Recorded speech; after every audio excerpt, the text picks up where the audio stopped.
अहमदनगर येथे मराठा आंदोलक जे आहेत मनोज जरांगे पाटील यांची आज शांतता रॅली सुरू आहे. थेट आपण त्यांच्याशी बोलणार आहोत. पाटील, आज शांतता रॅली या ठिकाणी आपण पाहतो आहोत. कसा उत्साह वाटतो नगरकरांमध्ये? नगर जिल्ह्यातला मराठा एकवटला, जसे महाराष्ट्रातले सगळे जिल्हे एकवटले, तसं नगर जिल्ह्यातला मराठा सगळा एकवटला. रस्ते तुडुंब भरून गेले मराठ्यांनी. आणि हे काय मी तुडुंब शब्द वापरून उपयोग नाही. मिराच्या बांधवांना दिसणं सुद्धा गरजेचं, तर त्यात अर्थ आहे.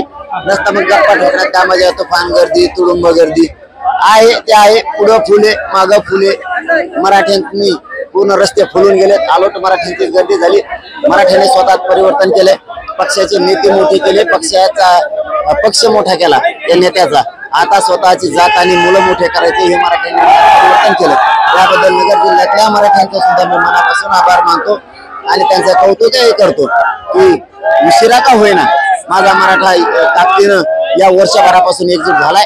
आणि पुढच्या काळात किती सरकारनं गैरसमज पसरले देवेंद्र फडणवीसांनी, तरी मराठ्यात गैरसमज पसरत नाही. मराठ्यांनी ठरवलंय बस आता नेत्याला आणि पक्षाला मोठं करायचं. आता लेकर आणि जात मोठे करू. आणि प्रचंड संख्येने मराठ्यांची गर्दी अहमदनगरमध्ये सुद्धा उसळली. त्याबद्दल मराठा समाजाचे मी मनापासून आभार मानतो. दुसरीकडे आपण जर बघितलं तर शरद पवार यांच्या घरी ज्या वेळेला मराठा आंदोलक जे आहेत तर ते गेले, त्यावेळेला शरद पवार म्हणाले की मी सर्व पक्षांची बैठक ही बोलावण्यासाठी मुख्यमंत्र्यांना विनंती करेल म्हणून. आता कवर चालतंय काय माहितीये नाटक मराठ्यांसाठी. मराठ्यांचाच प्रश्न सोडायचा असला की नाटक सुरू होतं. नाटक सुरू कवर आहे आता कोणाला माहित. हे मराठ्यांसाठीच नाटक चालू आहे. हमेशा नाटक चालू आहे. हमेशा शरद पवारांवरती मग आपला विश्वास नाही का या भूमिकेवर? अरे काय यांचं चाललंय राव. एक म्हणतं विरोधी पक्ष येत नाही, एक जण म्हणतं सत्ताधारी येत नाही. हे आता किती दिवस चालणार आहे? किती दिवस नाटक चालणार आहे आता असं? किती दिवस फसवणार तुम्ही आम्हाला? हे म्हणतात ते काय नाही, हे म्हणतात ते काय नाही.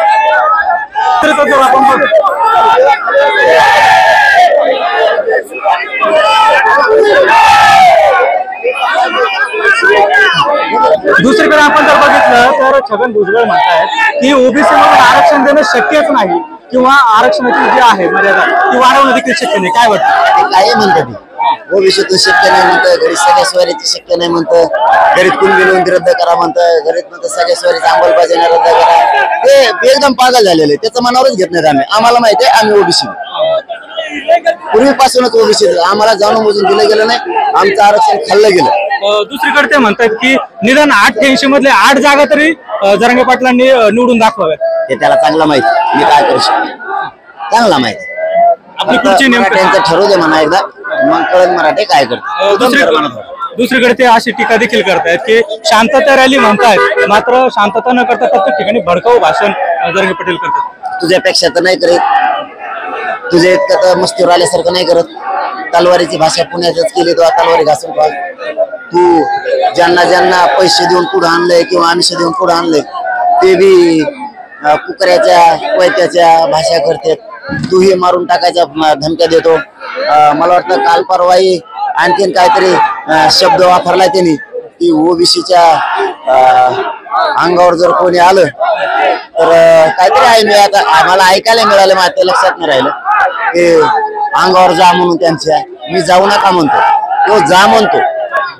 तो म्हणतो ओबीसी जर कोणी काय बोललं सरळ अंगावर जा. कोणीच बोलत नाही ओबीसीला. तूच ओबीसी अंगावर घालतो मराठ्यांचं. आमच्या गावाने रॅल्या काढायला येतो. जिथं नाही तिथं आंबडलाच रॅली घेतो. तुला आंबडला गरज नसून तू आंबडलाच घेतली. तू आमच्या आंतरवालीच्या पुढे आंदोलन बसवलं म्हणजे तुलाच वाद व्हावा वाटतो, मारामाऱ्या व्हावं लागतो, वाटतात भांडणं व्हावं वाटतं. आम्हाला पुढे वाटतं. तिथं प्रत्येक भाषणात सांगतो ओबीसीने मराठ्यांच्या अंगावर जायचं नाही, मराठ्यांनी सुद्धा ओबीसीच्या अंगावर जायचं नाही. आपलं गाव आहे, आपला जिल्हा आहे, आपलं राज्य कोणाच्या बापाचं नाही, या जनतेचं आहे. गोळ्या गोविंदाने सगळ्यांनी नांदायचं. तेच दंगली घडायचं म्हणतोय. मी तर शांतताच राहिली. कुठंच काही नाही, गालबोट सुद्धा नाही, लागणार बी नाही. धन्यवाद. हे होते मनोज जरांगे पाटील. कॅमेरा पर्सन शिंदेसह सुनील दुबे, एबीपी माझा, अहमदनगर. एबीपी माझा, उघडा डोळे बघा नीट.